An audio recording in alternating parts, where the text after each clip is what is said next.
والذین یصلون ما امر اللہ به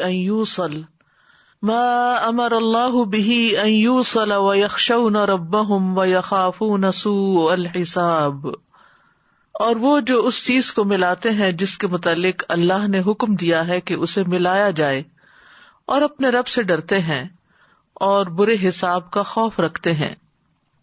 انسان اس دنیا میں تنہا زندگی بسر نہیں کر سکتا، باہمی میل ملاپ اس کی ضرورت ہے، کیونکہ ایک دوسرے سے ملاقات سے انسان کو سکون ملتا ہے، ایک دوسرے کے قریب آنے کا موقع ملتا ہے۔ لیکن خوشگوار زندگی کے لیے ضروری ہے کہ جن لوگوں کے ساتھ اس کا قریبی تعلق ہے ان کے ساتھ تعلقات بھی اچھے ہوں۔ انسان ایک معاشرے میں کس طرح رہے، اس کے تعلقات کیسے خوشگوار ہوں، اس کا طرز عمل کیسا ہو، اس کا رویہ دیگر انسانوں کے ساتھ کیسا ہو، اس بارے میں ہمارا دین ہمیں بہترین رہنمائی دیتا ہے۔ اور وہ یہ کہ لوگ ایک دوسرے کے خیر خواہ ہوں، ان کا دل ایک دوسرے کے خلاف حسد بغض سے خالی ہو، وہ دوسرے کی کامیابی پر خوش ہوں، اگر دوسروں سے کوئی تکلیف پہنچے تو عفو درگزر کا معاملہ کرنے والے ہوں۔ اور اس طرح اللہ سبحانہ تعالیٰ نے برائی کو بھلائی سے دور کرنے کا بھی حکم دیا ہے تاکہ باہمی تعلقات میں رخنے پیدا نہ ہو۔ آپ نے فرمایا کہ تم میں سب سے بہتر وہ ہے جو اپنے گھر والوں کے لیے بہتر ہو، اور میں اپنے گھر والوں کے لیے سب سے بہتر ہوں۔ انسان کا سب سے پہلا امتحان خود اپنے گھر کے اندر ہوتا ہے، قریبی رشتوں کے ساتھ ہوتا ہے۔ اکثر ایسے معاملات پیش آتے ہیں جن سے انسان دل برداشتہ ہو جاتا ہے، لیکن اللہ کی نظر میں وہی اچھا ہے جو صبر سے کام لیتے ہوئے ان رشتوں کو نبھائے اور ان سے حسن سلوک کرتا رہے۔ ایسے شخص کے لیے انجام بھی اچھا ہے اور انعام بھی۔ تو آج کی گفتگو کا موضوع ہے رشتہ داروں سے حسن سلوک کیجیے، اور اس کے لیے ہم نے سورۃ الرعد کی آیت نمبر 21 کو بنیاد بنایا ہے۔ اس آیت سے پچھلی آیت میں کچھ یوں ذکر آیا ہے کہ بے شک نصیحت تو عقل مند ہی پکڑتے ہیں، انما یتذکر اولو الالباب۔ اولو الالباب یعنی عقل مند، عقل والے۔ تو عقل والے کون ہیں؟ جن کے اندر یہ صفات پائی جاتی ہوں۔ کئی ایک صفات کا ذکر ہے یہاں، لیکن آج ہم صرف ایک صفت کے اوپر بات کریں گے، اور وہ ہے رشتوں کو جوڑنے کے بارے میں، تعلقات اچھے رکھنے کے بارے میں۔ حقیقت یہ کہ کامیاب انسان وہی ہے جس کے تعلقات اچھے ہوں، جو لوگوں کے ساتھ رہنا جانتا ہو۔ اور یہاں پر والذین یصلون ما امر اللہ بہ ان یوصل، کہ وہ تمام امور جن کو اللہ نے ملانے کا حکم دیا ہے ان کو ملائیں، مثلاً اللہ اور اس کے رسول پر ایمان، اللہ اور اس کے رسول کے ساتھ محبت، اللہ وحدہ کی عبادت، اس کے رسول کی اطاعت کے لیے سر تسلیم خم کرنا، سب اس میں داخل ہے۔ اور اسی طرح انسانوں کے ساتھ سب سے پہلے ماں باپ کے ساتھ اپنی زبان سے، اپنے عمل سے اچھا سلوک کر کے صلہ رحمی کرنا اور ان کی نافرمانی نہ کرنا، اور پھر اس کے بعد قریبی رشتہ داروں کے ساتھ حسن سلوک کرنا، اپنے گھر والوں کے ساتھ، دوستوں، ساتھیوں، غلاموں، دین اور دنیا کے حقوق کی کامل ادائیگی کے ذریعے حسن سلوک سے پیش آنا، یہ سب چیزیں اس میں داخل ہوتی ہیں۔ یہاں پر جو لفظ آیا ہے والذین یصلون، وہ لوگ جو جوڑتے ہیں۔ وصل کا اصل معنی ہے احسان و اکرام، صلہ رحمی کے لیے، لیکن اس میں سارے نیکی کے کام، اطاعت کے کام شامل ہو جاتے ہیں۔ اور ہر تعلق والے کے ساتھ احسان کرنا، خواہ وہ ماں کی طرف سے رشتہ دار ہوں یا باپ کی طرف سے نسب کے رشتے ہوں، ان سب کے ساتھ محبت اور احسان کا معاملہ کیا جائے۔ اسی طرح صرف خونی رشتوں کے ساتھ ہی نہیں بلکہ دیگر رشتوں میں، جیسے دوست ہیں، احباب ہیں، کولیگز ہیں، ان کے ساتھ بھی حسن سلوک کیا جائے۔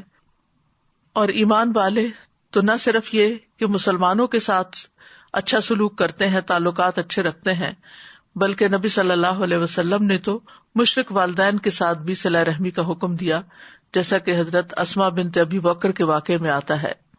وَيَخْشَوْنَ رَبَّهُمْ وَيَخَافُونَ سُوءَ الْحِسَابِ، اور وہ اپنے رب سے ڈرتے ہیں اور برے حساب سے ڈرتے ہیں۔ کیوں ڈرتے ہیں؟ کہ ہم سے اپنے فرائض کو ادا کرنے میں کہیں کوئی کوتاہی نہ ہو گئی ہو، اور پھر کہیں ہمارا برا حساب نہ ہو، یعنی شدید حساب نہ ہو، قیامت کے دن کی ہولناکیوں سے ڈرتے ہیں، حساب کتاب کی باریکیوں سے ڈرتے ہیں. اور برے حساب سے مراد فرقت کہتے ہیں کہ مجھ سے ابراہیم نے پوچھا کہ کیا تم جانتے ہو کہ برا حساب کس کو کہتے ہیں؟ برا حساب وہ ہے جس میں ہر چیز کی پوچھ گچھ کی جائے، پورا آڈٹ ہو اور پورا احاطہ کیا جائے معاملات کا، عبادات کا، اور اس میں تنقید بھی کی جائے، اور جس سے یہ حساب کیا گیا اس کو تو عذاب دیا جائے گا. تو یہاں پر اللہ سبحانہ و تعالیٰ کے لیے خشیت کا لفظ آیا ہے اور آخرت کے حساب کے لیے خوف کا لفظ آیا ہے. دونوں میں فرق یہ ہے کہ خشیت میں تعظیم بھی شامل ہوتی ہے، اور بعض علماء کہتے ہیں کہ خشیت سے مراد شدید ترین خوف ہے، کہ اللہ سے بہت زیادہ ڈرتے ہیں. اور اس کے بارے میں صحیح مسلم میں آپ نے فرمایا کہ تم اللہ سے اس طرح ڈرو گویا کہ تم اللہ کو دیکھ رہے ہو. اگر یہ مرتبہ حاصل نہ ہو تو کم از کم اتنا یقین رکھو کہ اللہ تم کو دیکھ رہا ہے. اور اہل ایمان جو ہے وہ آخرت کے دن سے خوف کھاتے ہوئے نیک اعمال کرتے ہیں، جیسا کہ قرآن مجید میں بھی آتا ہے، رجال لا تلہیہم تجارۃ ولا بیع عن ذکر اللہ واقام الصلاۃ وایتاء الزکاۃ یخافون یوما تتقلب فیہ القلوب والابصار. وہ مرد جنہیں اللہ کے ذکر اور نماز قائم کرنے اور زکوٰۃ دینے سے نہ کوئی تجارت غافل کرتی ہے اور نہ کوئی خرید و فروخت، وہ اس دن سے ڈرتے ہیں جس میں دل اور آنکھیں الٹ جائیں گی. اسی طرح یوفون بالنذر ویخافون یوما کان شرہ مستطیرا، جو اپنی نظر پوری کرتے ہیں اور اس دن سے ڈرتے ہیں جس کی مصیبت بہت زیادہ پھیلی ہوئی ہوگی. یعنی مومن سارے نیک کام کرنے کے بعد، اللہ تعالیٰ کے حقوق ادا کرنے کے بعد اور بندوں کے حقوق ادا کرنے کے بعد، صلہ رحمی کرنے کے بعد بھی ڈرتے رہتے ہیں، کیونکہ آخرت کا دن کوئی معمولی دن نہیں، وہ حساب کتاب کا دن ہے اور اس میں انسانوں کی حالت غیر ہوگی. اس لیے وہ ڈرتے ہیں کہ کہیں ہم سے زیادہ حساب نہ لیا جائے، کیونکہ جس سے پوچھ لیا گیا اس کے پاس تو کوئی جواب نہیں ہو سکتا پھر. اور جہاں تک صلہ رحمی کا تعلق ہے، جو کہ آج کی ہماری گفتگو کا موضوع ہے، تو صلہ رحمی جو ہے صلہ سے ہے. صلہ کہتے ہیں ایک چیز کو دوسری چیز کے ساتھ ملانا حتیٰ کہ وہ اس سے چمٹ جائے، اور اس کی ضد جو ہے ہجران ہے، یعنی چھوڑ دینا. ابن منظور نے لغوی اور اصطلاحی معنوں کے درمیان تعلق کو واضح کرتے ہوئے کہا کہ یہ ایک کنایا ہے ان رشتہ داروں پر احسان کرنے کے بارے میں جو نسبی اور سسرالی ہوں. نسبی جو ماں باپ کی طرف سے ہوں، اور سسرالی جو ساس سسر کے رشتے میں سے رشتہ دار بنے. ان پر شفقت کرنا اور ان کے ساتھ نرمی سے پیش آنا اور ان کے احوال کی رعایت کرنا، خواہ وہ دور کے رشتہ دار ہوں یا وہ بدسلوکی کرتے ہوں.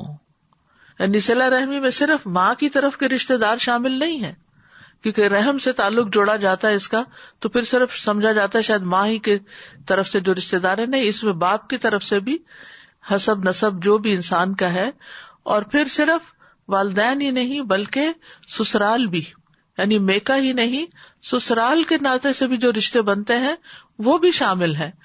اور پھر اس میں دور کے رشتہ دار بھی شامل ہیں اور قریب کے بھی شامل ہیں، اور وہ بھی شامل ہے جو ہم سے اچھا سلوک کرتے ہیں اور وہ بھی شامل ہے جو ہم سے اچھا سلوک نہ کریں.